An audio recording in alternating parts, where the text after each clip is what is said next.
and welcome to Inside Edition to discuss national, regional and international issues in depth. The Kingdom of Bahrain is a pioneer in the region in championing women's rights, as it has been pressing for a greater political, economic and social empowerment of women across all areas, based on the belief that women are a key element in the development of the country. Recognizing that comprehensive development cannot be achieved without the active participation of women, the government of Bahrain actively seeks to integrate women's needs in national strategies and development programs. Bahraini women have assumed leading positions in various fields of work and responsibilities, including high-holding, high diplomatic and decision-making posts. While in 2002 it was a novelty in the modern history of Bahrain, the sight of women campaigning to be elected at both municipal and parliamentary elections is another story of success in the National Democratic March, as women were trained on all aspects of participating in elections and were encouraged to take part in running and voting. Today, Bahraini women celebrate 15 years of being a vital pillar of Representatives Council and Municipal Councils, looking forward to continue their success and take part at the next quadrennial elections on the 24th of November. To discuss those achievements and challenges, we are joined today by Shura Council member Dr.Fatema Alkooheji. But first, this for more. The reform project of His Majesty all these years has really opened doors to wide horizons in all aspects. And of course, we have 18.8% of women holding parliamentary seats. We see today approximately, according to the recent statistics, 74.4% of women in our country hold or have reached a qualification of a secondary level education or higher education, compared to 80.4% of their male counterparts. So this in itself showing the balance that is coming about, the role that women play, and in general, women are known to be able to juggle. It's in their genes that they juggle family responsibilities, their career. They're able to manage somehow by the grace of God. And I would also like to share that regardless of whether the MP running for election is male or female, most important for the voter is to analyze according to the credibility of the person. So it's not because she's a female that I'm just going to vote for her. If she is capable and she can prove herself in that capacity to serve her nation and to serve the people, then well and good. Go out there and give your vote to whoever you feel is the best eligible for it. Woman empowerment, it's not like the basic empowerment that we are talking about 10, 20 years ago. Now Bahrain is talking about advanced empowerment to the woman. It's not the, it's not the like before 20 years maybe we are thinking about having a woman as a manager in a bank, or as, let us say, a lawyer, or as consultant, or as, let us say, a head of, a hospital, or, a manager in a hospital. No more we are looking to that now. The woman in Bahrain had achieved many of achievements. Women in Bahrain now, we are not talking about the achievements in a political side only, but also we are talking about, woman has achieved many of, achievements outside Bahrain. You can see, you can follow the Bahrainese women. They are member now in many agencies and many organizations, international organizations, towards like human rights organizations. Many women, they are really, being active in such, organizations. Now in Bahrain, we are looking to the woman to be as a minister, or looking at her to be as, running a campaign in the parliament, to be as a parliamentarian, or to be in Shura Council. And this is how we are looking to the woman. So comparing the woman 20 years ago and now, we are really very proud of the woman. As I said, it's not only internally, not only nationally, but it is also jumped, the woman, Bahraini women jumped towards international achievements. And that's what we are really very happy to see that. Everybody noticed that by the years, the empowerment of women really pushes women, more and more to achieve and contribute to the development of Bahrain overall. I'm very happy and glad that too many women will be part of this process, and I wish them all the best. I wish to see more women in the parliament the coming year. I wish them all the best, and the support of the community and the support of our leadership really pushed us to give our best. So we are here today because of our leadership and because of the society believes in women and the society empowers women, and we don't really want to forget the Supreme Council of Women, which really contributes since 2002 till date with all its programs and initiatives. So it's really shaped the way even the women look to themselves and what they're expecting from themselves. So inshallah we will see good results, and the future will be brighter, and looking forward to see the results.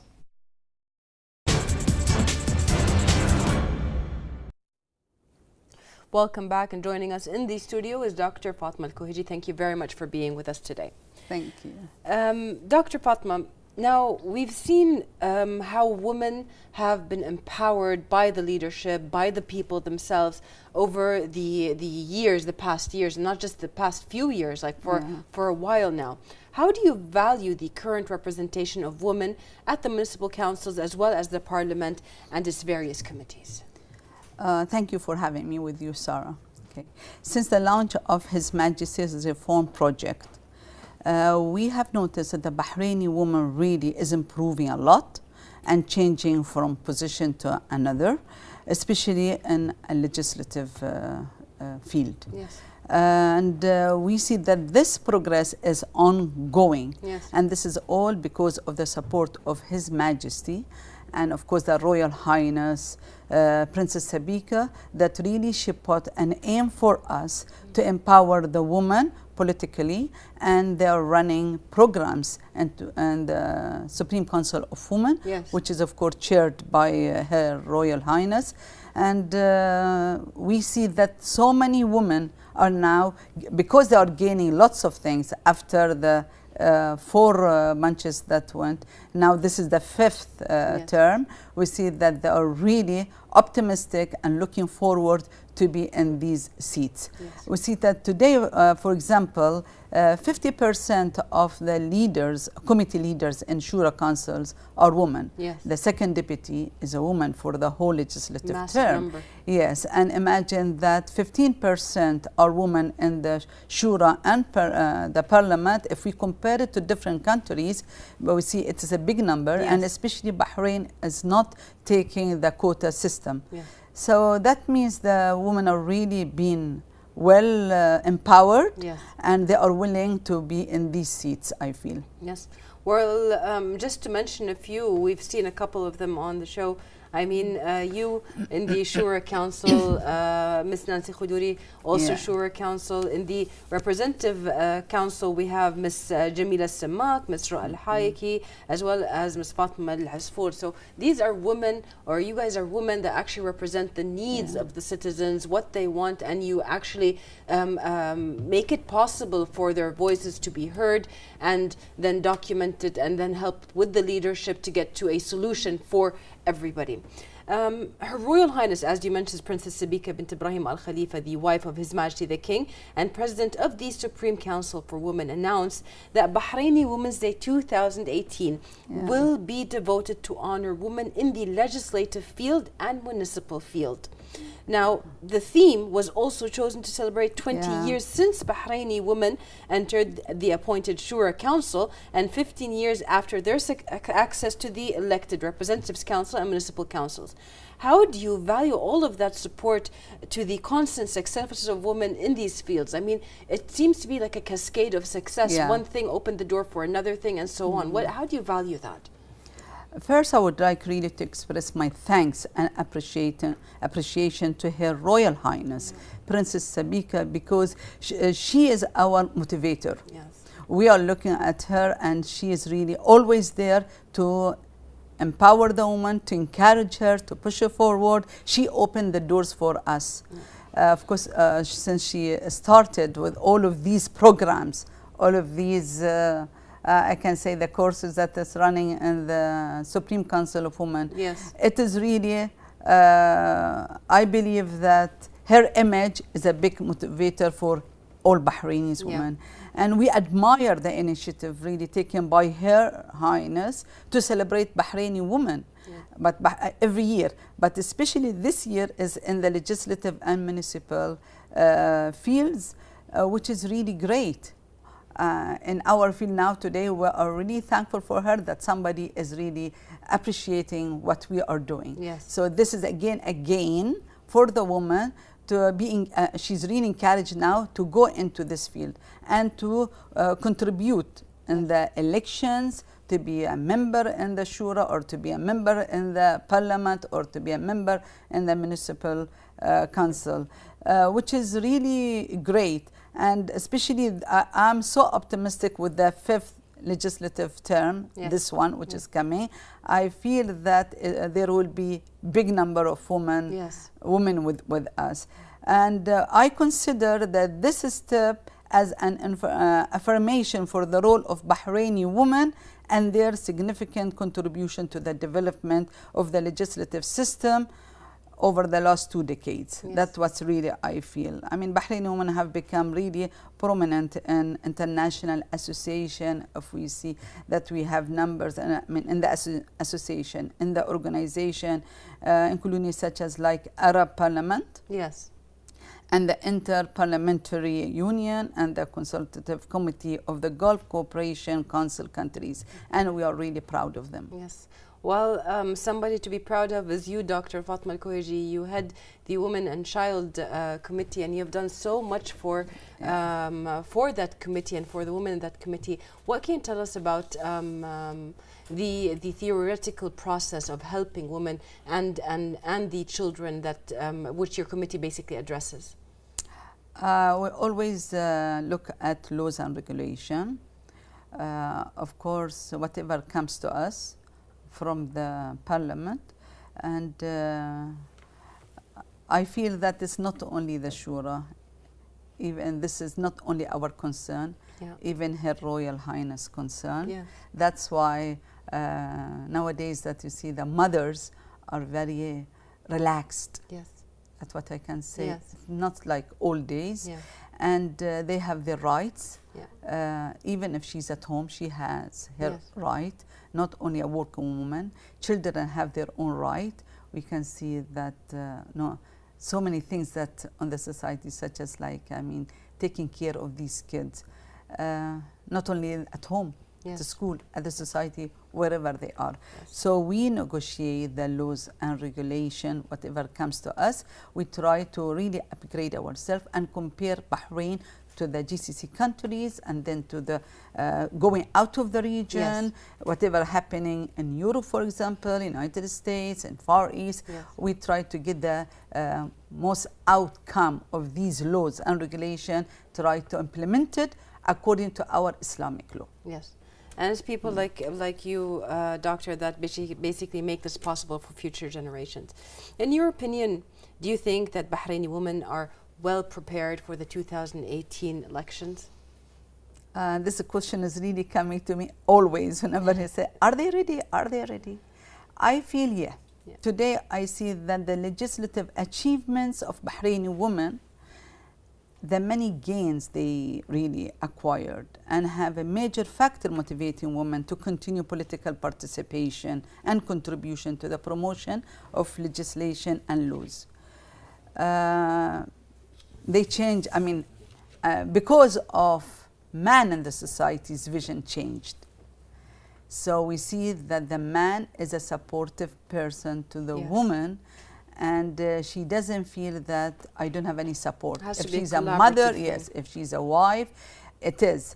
The family itself, they're supporting the mother, or So you see that people are really supporting women in the society to go forward and really look for this legislative committee and think of it. Why not to be a member of that? And especially if she has a goal. Yes. She wants to achieve that goal in the society, of course, and she tries to come to the parliament in a way that she can develop the laws and, of course, regulations. I mean, before we go to our break, our video break, I just want to mention, do you see the number of women that are basically now electing or posting themselves for election? I mean, there are so many in the municipal council as well as the parliamentary council. It's much more than it was the last time around, and you can see also how much the leadership and the ministries, everything, are opening the door to them because they do want them to be able to bring the citizens' needs to them. So do you value that so many women are actually giving it a try? I really value it.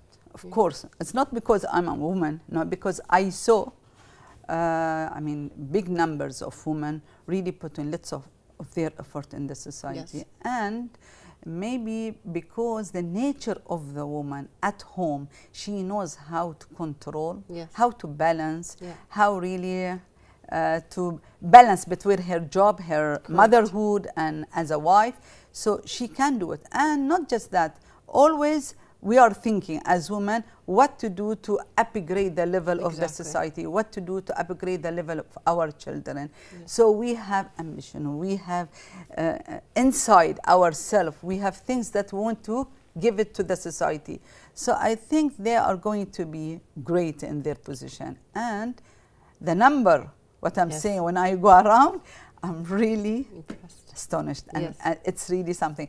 I couldn't believe that within, I mean, after only 4 terms, this is our 5th, and the number is getting really big. That means maybe the 6th will be more than the men. Yes, probably. Yeah. Well, the president of the Euro-Gulf Information Center, Dr. Mitchell Belfer, and head of the research at the center, Ms. Sinjia Bianco, also highlighted the importance of empowering women in the parliamentary and political fields. Basically, since the beginning of the Bahrain direct democratic process, you've had a lot of women engagement, and I've met over the years some wonderful women members of parliament as well as members of the Shura Council. I find that the women, and even I have to say women who are in very important positions on defense and security, you know, and different types of agendas, and to see more women, you know, being interested in politics and entering and trying to enter and competing over seats in parliament is an amazing thing to see.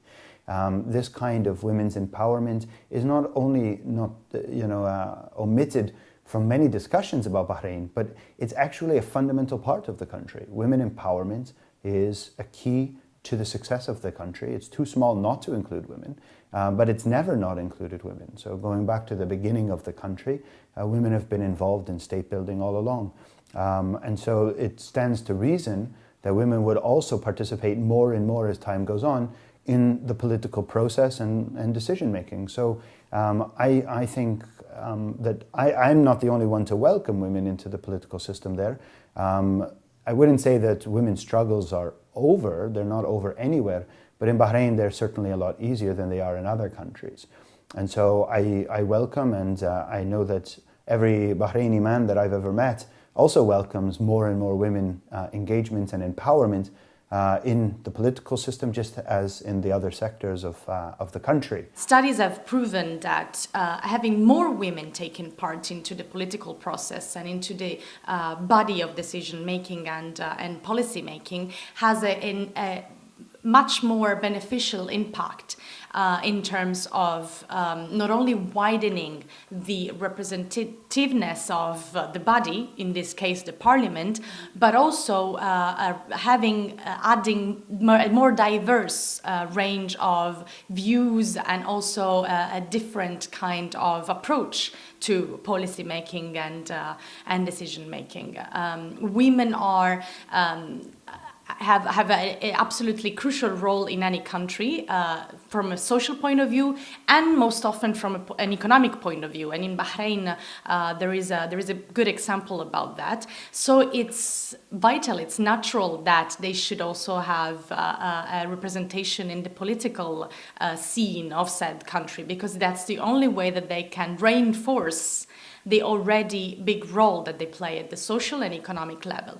And in Bahrain, the Supreme Council for Women has spearheaded a number of initiatives that have encouraged more women to run for office.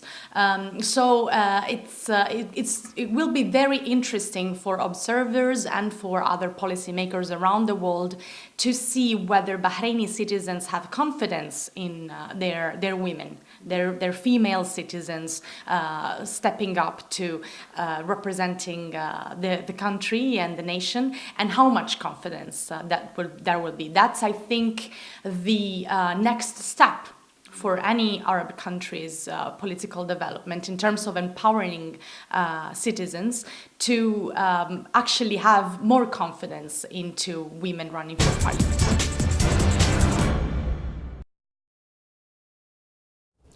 Well, still continuing on the fact that there's so many women candidates that are coming out, I think it's an interesting subject that we should talk more about. The actual number of women candidates has increased by 56%. That is a huge number compared to the previous elections. What's your view about such escalations and significance?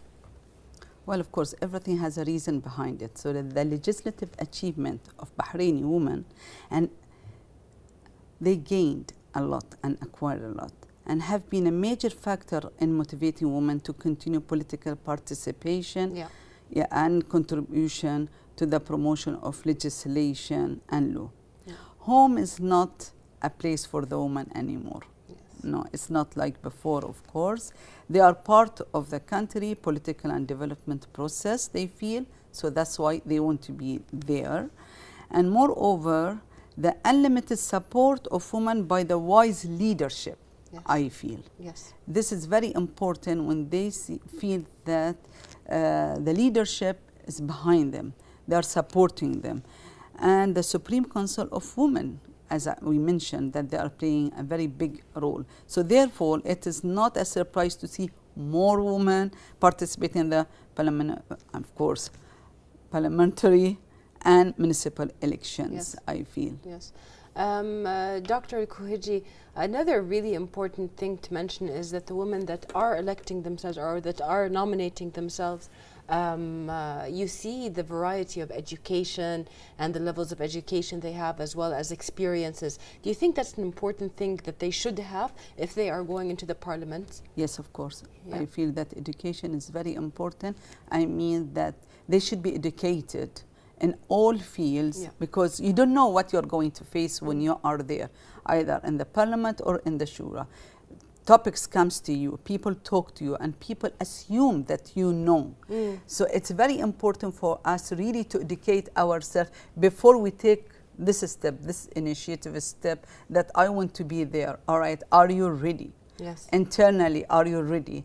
Can you analyze the situation? This comes all because of the education that you've been through. So it's very good when you see that in the parliament today or in the shura, we are 40%, but from different fields. We are really, when we get together, it's like we are, at the end, we are one unit.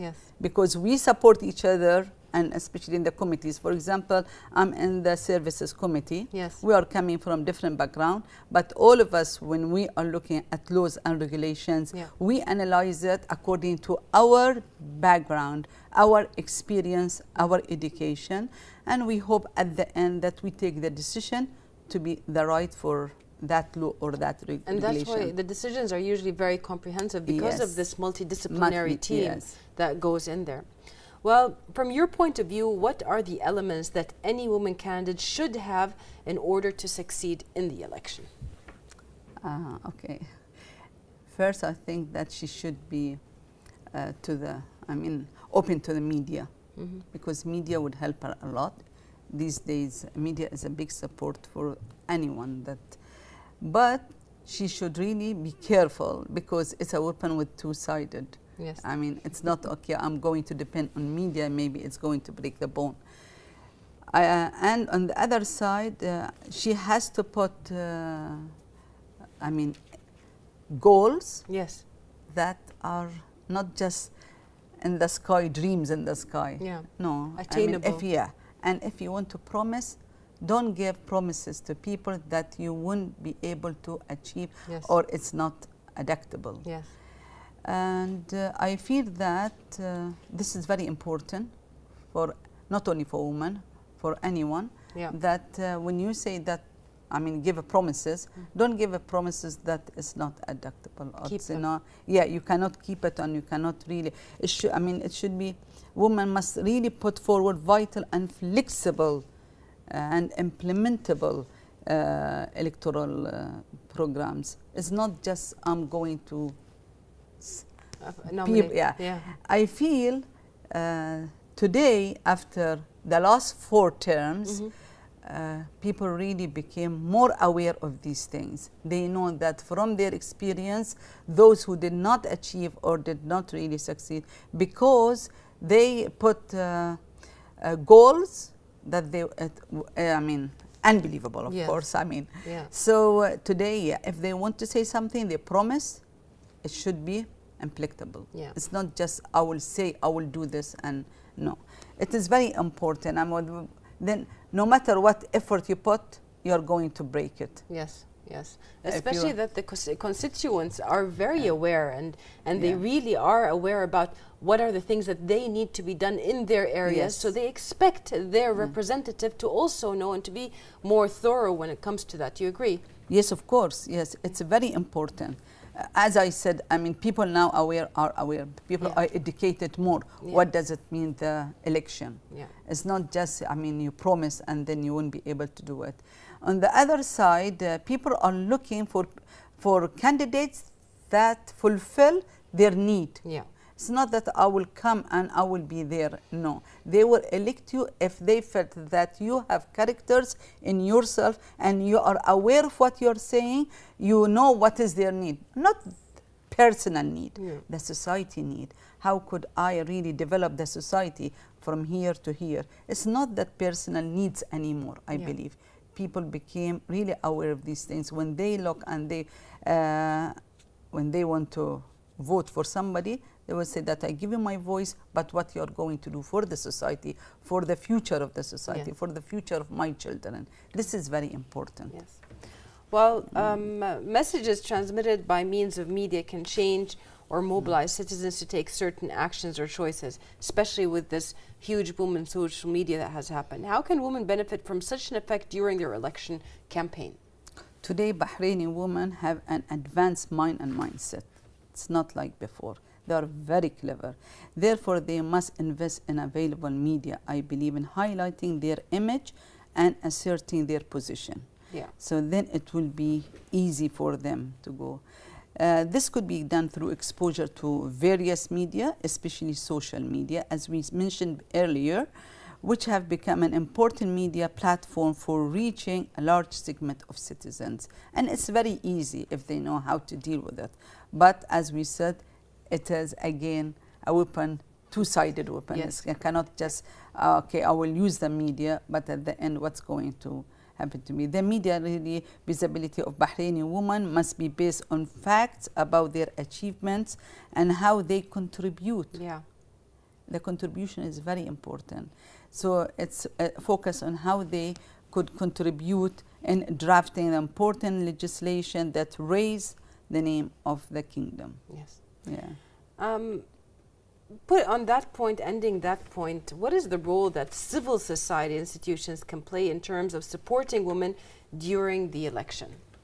I think that the civil society institutions are key element in educating community members. It's very important when we educate either children or teenagers or member in the society. Therefore, it has a national and social responsibility to enhance the image of Bahraini woman and the role she plays in promoting society through her presence in the parliament and municipal councils. Yes, yes. Yeah, I mean, before it was not like this, as you know, we can recall and we have some memories. But today, again, I said, because people became experienced in the legislation system, how it goes and how to elect and how to put themselves into the election. So it is very important. But yes, why not? I mean, the civil society's institution, I believe they are really playing very, very big role in the movement of the election itself too. Well, when it comes to the elections themselves and people going to elect on the 24th of November, hopefully, it is a very great responsibility, and it is the right of the citizens to go vote, and it's also their obligation to go vote for the country. What can you tell us about the system that you predict some of the people will do? Are they going to, do you think it's going to be they're going to read about the history of the candidate and maybe find out if they've done something for the society? What is the usual procedure when one goes to vote? Today, when we get together, I listen to people that they are talking about, who we are going to vote for, okay? I realized really that this generation is very clever. Yeah. And they are digging in the media to read about his history. Yes. So my advice for those who want to really, look forward to be in the election or in the future, that take care of yourself. Yes. Always be on the right track. Yes. Because nowadays nothing could be really as away and it's hidden. No. And people really want to put their trust in a person who is trustworthy. Yes. I do not want to vote for someone I don't know who's this. It's not that you look nice. Yes. It's not that anymore. It's about your achievements and what you did do. What you did from before. It's not today what you want to do, because this is like a voluntary work. True. Yeah, you are going to have the position in the parliament, but you should put yourself in a position that I am willing to support people. Yeah. It's not that the chair I'm sitting on it. Yes. No, it's that how I achieve things to improve the level of the society, and especially if we wanted, as we said earlier, that to really with the level of different or open countries. Yes. Yes, it's not just like before, old days. Yes. Nowadays, if you wanted to be there, people can dig your history and they know what kind of people you are. Your clients are your constituents, and they will look for everything they can find out about you, and because they want to see how are you going to help them, and that's why they dig. It's not for any other reasons. Yes. Well, we've almost gotten to the end of our show. Is there anything that you would like to add before we finish? About really? The general women process and women empowerment. Yes, I really encourage women to empower herself in the politics. It's not because you want to go and to be in the parliament. It's how to deal. And you're right. This is your right. Yeah. This is your children's right. Tomorrow you want to sit and talk to your kids. What you're going to talk about it. How you're going to educate your children for a future. How you're going to open their mind. It's not that today whatever the man said I'm going to do. That was long time ago. Correct. Women really were, okay, my husband said I elect this person. Today is not like that anymore. They have their own opinions. So it's very important that to, really empower yourself. No need to go, just empower yourself. You should know what's going on the island. And it's like every 4 years you have to do it. Today you are here, tomorrow your children would be there. Correct. But how I'm going to pass over the information to my kids, how to choose their right. This is your right in the society. Right. Today you are here to vote for your right. Yeah. Vote for your right. It's not that. And I feel that beside that, even the woman even if she's at home, she is finding her rights. It's not like before anymore. Yeah. Because today when you empower yourself with the legislation and these things, you know what is for you and what is not for you. Yes. Then my children will learn This is my right. This is the You will pave society's the right. road. Yes, and this is the people's right. Yeah. So, you know, it is like a ring. We are in the same ring, going around and around. So it's not that you are at home, you're not playing a part in what's going on in the country. Exactly. Thank you so much for all of this information you gave us, Dr. Fatema Alkooheji. Welcome. And thank you, dear viewers, for watching, and see you next week in another episode of Inside Edition.